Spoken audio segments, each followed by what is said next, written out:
as you guys can see, this is not a magic trick. Enable is undoubtedly one of the greatest controller esports players in history, winning more than 10 tournaments across 2 different franchises and earning over $500,000 in prize money alone. But his journey to the top is an astonishing story. When he was just 14 months old, he lost his right thumb in an accident, which would change everything. 25 years later, he cemented his legacy in the esports history books. So how did he make this happen? This is the story of Enable.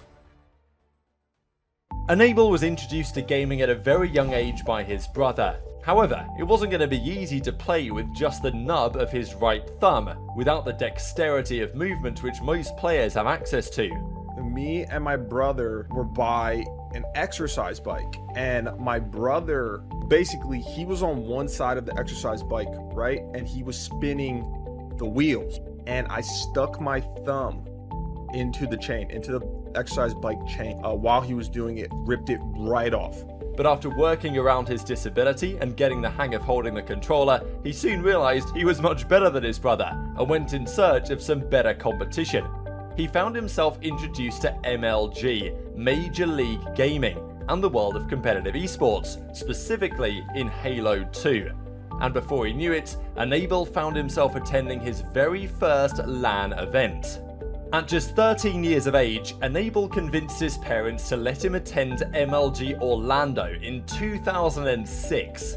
This was his first taste of professional gaming, and it was clear that he had a bright future ahead of him. But Enable also well understood the importance of getting an education and decided to put his career on hold for the coming years. 2009, Enable was back and itching to compete yet again, this time on Halo 3.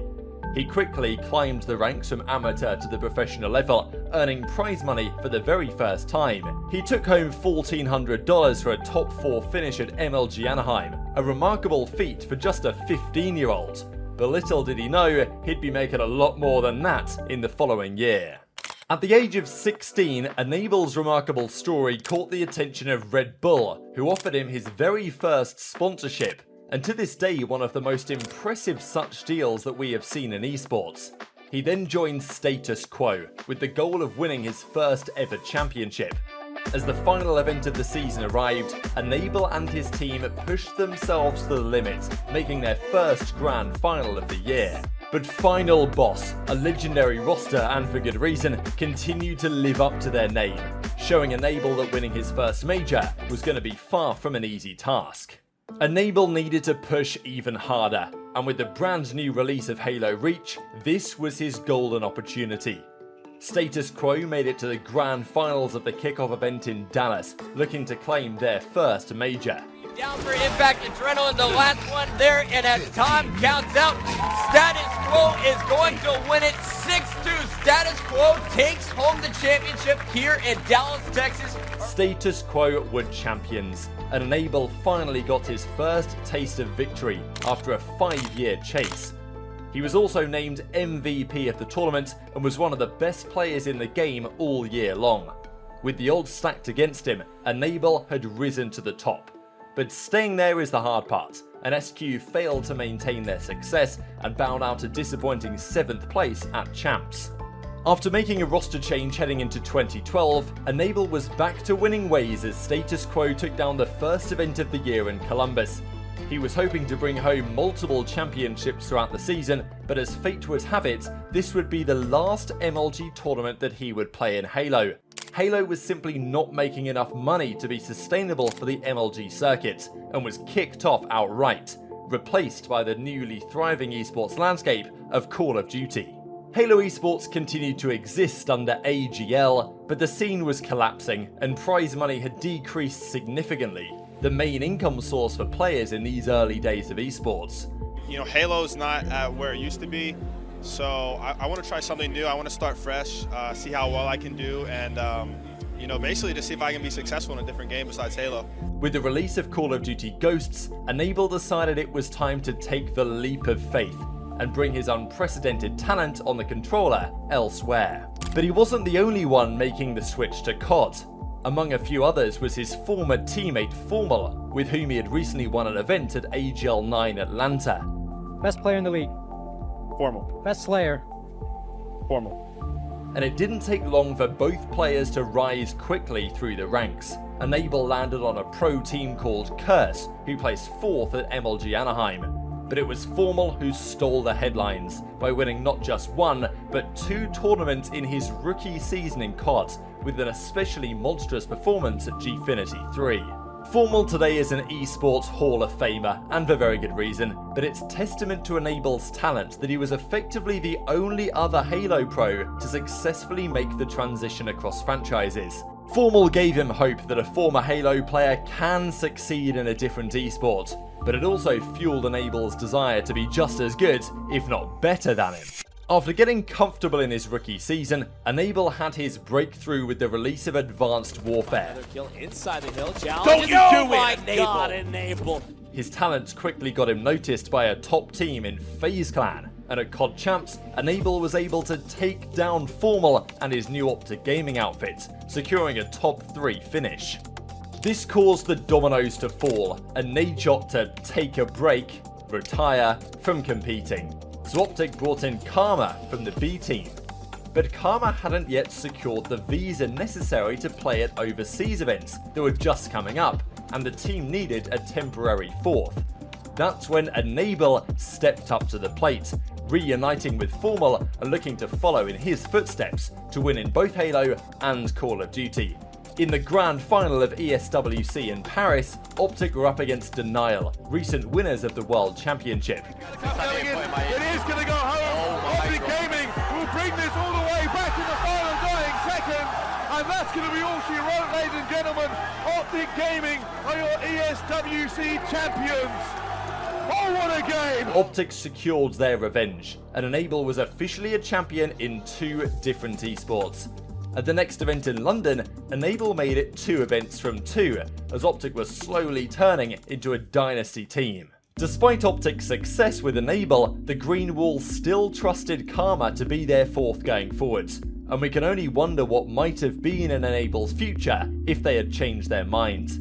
At the following event in California, Enable had the chance to show Optic that this was the wrong decision, as Optic and his newly rejoined FaZe team locked horns in the grand finals. But Optic had wasted no time building chemistry with Karma and took home the next 2 tournaments, beating FaZe in both grand finals. It was starting to become clear that FaZe lacked the necessary firepower to overcome the Green Wall, and roster changes were eventually made. Clayster and Attach were brought in with the goal of stopping Optic's reign of terror, and at UMG Dallas, they had their chance. 3-0 lead. Enable is last alive, spots some feet on the site, picks up 1 kill. Now the 1-on-2. Scum. Enable! But But 1v3! Enable! Oh my goodness! Enable! 3-0 in the first best of 5. Enable finally did it, taking down Optic Gaming in a grand final to claim his 3rd tournament victory in COD. With the support and collaboration of his new teammates, Enable had reached his full potential as a Slayer, earning the highest KD ratio on his team. The honeymoon period seemed like it was never going to end. FaZe took Optic down in another 2 grand finals and were looking to claim their spot as the best team in 2015. What's it feel like to take him out now and be on top, man? I mean, I've known Formal for a long time now, like you said. We used to compete in Halo. I couldn't ask for anything more because it's so much fun, because he's so talented and he's so dedicated to being the best. That's all he wants. So I know I'm going to get a great series out of him, and he's going to get the same out of me. So it's a great time. But in the final tournament of the year, FaZe had a disappointing exit, only top 6, while Optic reclaimed their spot at the top of the pile. Seeking to carry over their success to the Black Ops 3 season, FaZe decided to stick it out as a team, just like Optic did. Fans were anticipating more iconic battles between the 2 teams, but it never really materialized. FaZe couldn't reach the heights of their previous success, failing to make a single grand finals appearance, while Optic and Formal kept their iron grip on the league. And we got outplayed. But FaZe refused to give up. They ran it back for another season in 2017 with the release of Infinite Warfare. Their perseverance looks to have been rewarded, winning the PlayStation X Invitational. FaZe Clan with an unbelievable comeback! Oh my Are God! your PlayStation Experience Invitational champions, and reaching the grand finals of CWL Paris, the third tournament of the season. Their opponent, none other than Optic Gaming. There's nothing left to talk about. Optic Gaming Oh has done my it. God. 3-0 as Formal kills the entire team in the base, baby. FaZe were utterly dismantled in the grand finals, effectively closing the chapter on that iconic rivalry. The top 16 finish at CWL Anaheim was the final dagger, and FaZe finally made the roster change that fans were waiting for. Clayster was traded for top prospect Gunless, and despite the rookie being one of the best players in the world, FaZe still didn't have what it takes to win again, and Enable soon departed the organisation for the final time. For the 2018 season, Enable was looking for a fresh start to revitalise his career. He joined Evil Geniuses, alongside 2 world champions in Apathy and Aches. The roster was stacked with winners, but EG did everything but win. Enable couldn't get comfortable, they placed top 20 multiple times, and a roster change was guaranteed. Unfortunately for Enable, he was the one sent packing, and was forced to find a brand new team. Things went from bad to worse as he then saw FaZe win the Stage 1 playoffs without him, beating Optic even in the finals. I didn't know where exactly I would land after that, and so at that very point, I had no salary monthly. I thought maybe my time was up, and I wasn't quite sure if I was ever going to win again. But Enable quickly bounced back after his value was noticed by Team Caliber, winners of the first 2 majors of the year. He wasted no time in proving his worth in and out of game. Both teams had the opportunity to do so, but it's TK looking to break on in. Enable finds 1, Enable finds 2, Enable finds all 3 as he takes down back at spots the and TK made it all the way to the finals of the Stage 2 playoffs. Okay. Lower Dodge Warehouse just popped, able to find 1, 4, 3, 2, 1, and that is it. Team count. I almost cried because I didn't know if I was ever going to win an event in Call of Duty again. It had been a long time. Team Caliber were in the driver's seat heading into the World Championship, and this was his chance to cement himself as one of the greatest console players in history. Their opponent in the finals was none other than Evil Geniuses, the team that dropped him all those months ago. It'd feel good to knock them out of a tournament, though. It would definitely feel good. I mean, it would feel good if we played them in the finals and we won. That's 2 rings for Aches, 2 rings for Apathy, and welcome to the club, Cillian Assault, as Evil Geniuses, as an organization, get that first World Championship. But in one of the most remarkable tournaments ever, favourite TK came up short in this battle. But Enable's ability to rise again after being dropped mid-season showcased his resilience and never-say-die attitude, which 100 Thieves' new roster saw as a valuable asset. After placing top 12 at the first event and barely qualifying for the Pro League, 100 Thieves were failing to live up to their hype. But Enable refused to lose hope, and 100T finally started to put the pieces together, bounce back and win back-to-back events in London and then Anaheim. Yet another championship-winning squad of which Enable played a large part. Enable always did everything it took to win, doing the dirty work to allow players around him to shine, even if that meant his individual stats taking a bit of a hit. But just like the start of the season, 100 Thieves faced adversity again at the World Championship, knocked down to losers early on and were on the verge of crashing out in top 16. The players surely began to lose hope as they went down 2-0 against FaZe and then 2-0 in the Control, but Enable never stopped believing. 100 Thieves reverse swept FaZe in one of the most memorable series ever, and Enable and the boys made the losers run all the way to his 2nd Champs Grand Final in a row. But the Cinderella story would not come to pass, with E United taking glory. Enable came up just short once again, but still to pull off one of the greatest losers bracket runs in history was nonetheless an amazing achievement. Unfortunately for Enable, this would be the last major accomplishment in his career. As Call of Duty switched to franchising, Enable joins the Seattle Surge Disaster class. After getting benched midway into the season, he was unable to find another team and bounce back due to contract-related factors, and the game wasn't that great either. With this, Enable's career as a professional player came to a close.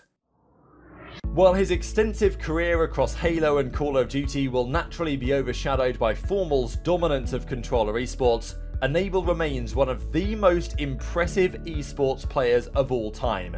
achieving so much even with the odds so heavily stacked against him. From making his debut at 13 years of age to winning back-to-back tournaments multiple times, Enable proved 1 point. Anything is possible. Anyone who's out there that loves gaming, maybe they do it casually, they want to be a professional, whatever the case may be, and they have some sort of disability, that you shouldn't let it hold you back in life. And on top of that, if you were or are self-conscious like I was about my thumb, to realize that it makes you, you know, there's 7 billion people in the world. It makes you unique. You're not like everyone else, and, you know, embrace that in yourself.